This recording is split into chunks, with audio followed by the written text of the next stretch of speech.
जानेंगे डिमांड के बारे में और सप्लाई के बारे में। डिमांड यानी कि आपको ऐसी वस्तु की आवश्यकता है जो आपको चाहिए या आपकी इच्छा है कि मुझे ये वस्तु चाहिए, आप डिमांड कर रहे हैं किसी स्पेशल पार्टिकुलर वस्तु को, ठीक है। और सप्लाई यानी कि सेलर, जो सेलर आपको आपका डिमांड कंप्लीट करने के लिए करता है उसी को कहते हैं सप्लाई। यानी कि एक तरीके से कहा जाए तो डिमांड यानी कि बायर या परचेजर और सप्लाई यानी कि सेलर करता है। सबसे पहले जानेंगे हम लोग परचेजर में और बायर में क्या अंतर होता है। तो मैं आपको बता देता हूँ, बायर का अर्थ होता है छोटी छोटी वस्तुओं को खरीदना, यानी कि छोटे जैसे बुक हो गए, स्टेशनरी वगैरह हो गए, छोटे चीज़ों को खरीदना ही क्या होता है, हमारा बायर होता है, यानी कि बाय उसको बोलते हैं हम लोग। और परचेज यानी कि बड़े बड़े वस्तुओं को खरीदना, यानी जैसे कार खरीदना, बाइक खरीदना, ठीक है। इसके बाद हमारा मोटर वगैरह खरीदना, ठीक है। यानी बड़ी वस्तुओं को, ऐसी वस्तुओं को खरीदना जिसकी आयु दीर्घकालीन के लिए हो, यानी कि फिक्स एसेट्स, उसी को कहते हैं परचेजर। इसकी डिमांड और मीनिंग एंड डिफिनेशन की बात किया जाए तो डिफिनेशन सबसे अच्छा इन्होंने दिया है, अकॉर्डिंग टू जेस मिल, कहते हैं कि demand is an amount of a thing which a person is willing to buy at a giving price. यानी कि जेस मिल कहते हैं कि मांग शब्द का अभिप्राय मांगी गई उस मात्रा से लगाया जाता है जो एक निश्चित कीमत पर खरीदी जाती है। चलिए देखेंगे आप लोग यहाँ पर। तो टाइप्स ऑफ डिमांड दो टाइप का दिया गया है, एक हमारा यहाँ पर इंडिविजुअल डिमांड है और दूसरा यहाँ पर हमारा मार्केट डिमांड है। इंडिविजुअल यानी कि किसी एक पर्सन की बात हो रही हो, और यहाँ मार्केटिंग यानी कि पूरे ग्रुप की बात हो रही हो, ठीक है। ये सबकी पसंदीदा चीज़ होती है, या अधिकांश लोग ये नूडल्स बर्गर वगैरह को लाइक इसको बोलते हैं मार्केट डिमांड, ठीक है। डिमांड शेड्यूल में मैं आपको एक शेड्यूल समझाता हूँ। होता क्या है, यदि किसी वस्तु की प्राइस अधिक होती है, मान के चलिए यदि प्राइस बढ़ रहा है तो डिमांड क्या होगा, डिमांड हमारा घटेगा। और यदि डिमांड घटेगा तो प्राइस क्या करेगा, प्राइस हमारा बढ़ेगा। और यदि प्राइस घटेगा तो डिमांड क्या होगा, डिमांड हमारा बढ़ेगा। फॉर एग्जांपल के लिए यहाँ पर दिया गया है, समझ लीजिए। देखिए इसमें दिया गया है टेबल इंडिविजुअल डिमांड शेड्यूल।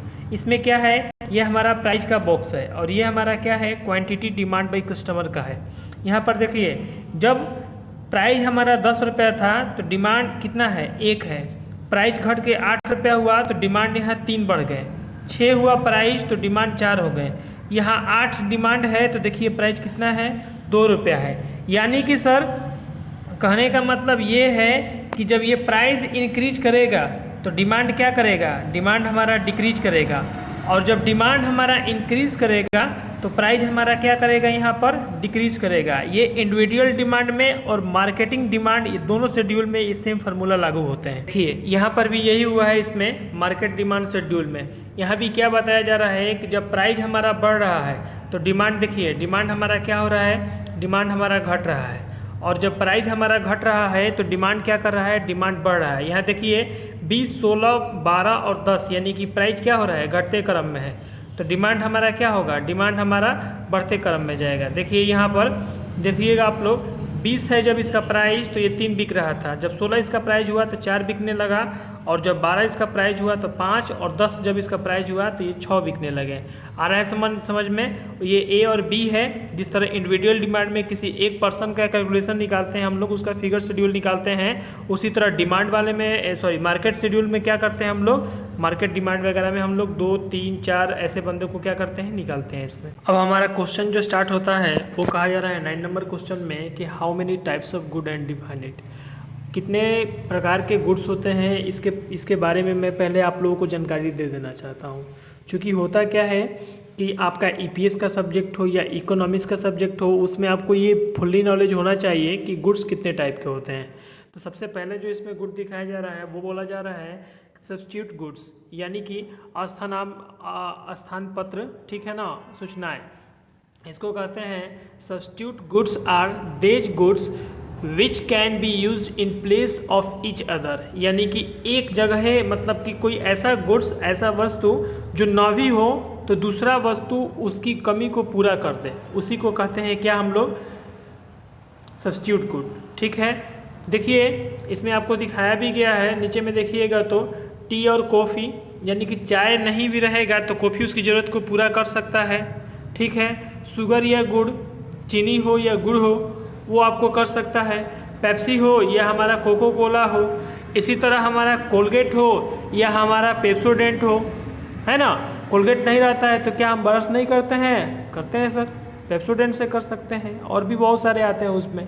ठीक है, इसके बाद जो यहाँ पर गुड्स दिखाया जा रहा है उसको बोलते हैं हम लोग कॉम्प्लीमेंट्री गुड्स, यानी कि पूरक वस्तुएं। इसको आप ज्वाइंट डिमांड गुड्स भी बोल सकते हैं, क्योंकि इसमें कहा जाता है कि there are any object that can not be use without each other, यानी कि वो चीज़ जो होता है एक दूसरे की ज़रूरत को पूरा करता है।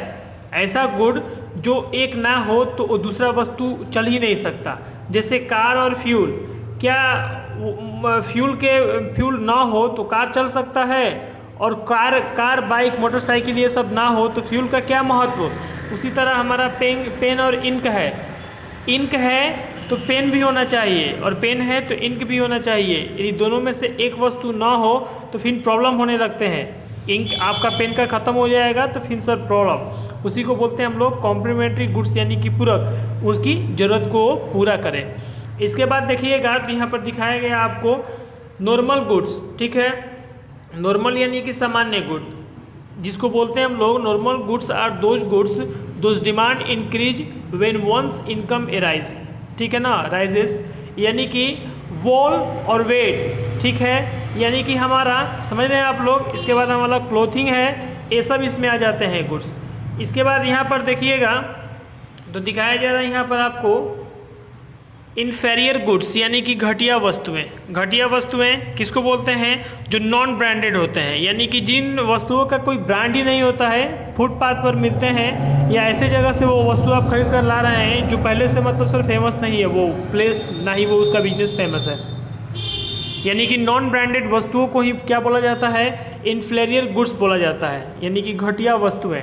ठीक है, जो चीपली रेट के मिलते हैं और लो ग्रेड की उसकी क्या होती है, उसकी क्वालिटी वगैरह होती है। ठीक है, चलिए इसके बाद हम लोग देखेंगे यहाँ पर गिफ्ट एंड गुड्स। गिफ्ट एंड गुड्स को बोला जाता है कि ये commodity whose price increase as a demand increase.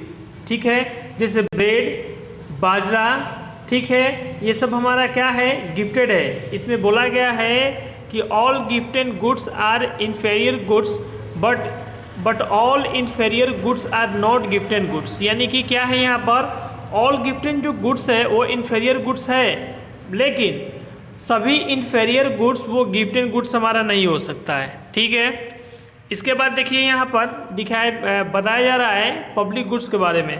Public goods किसे बोलते हैं? तो कहा जा रहा है कि these goods are provided by the government and other organization for social welfare, for example public parks, national defence.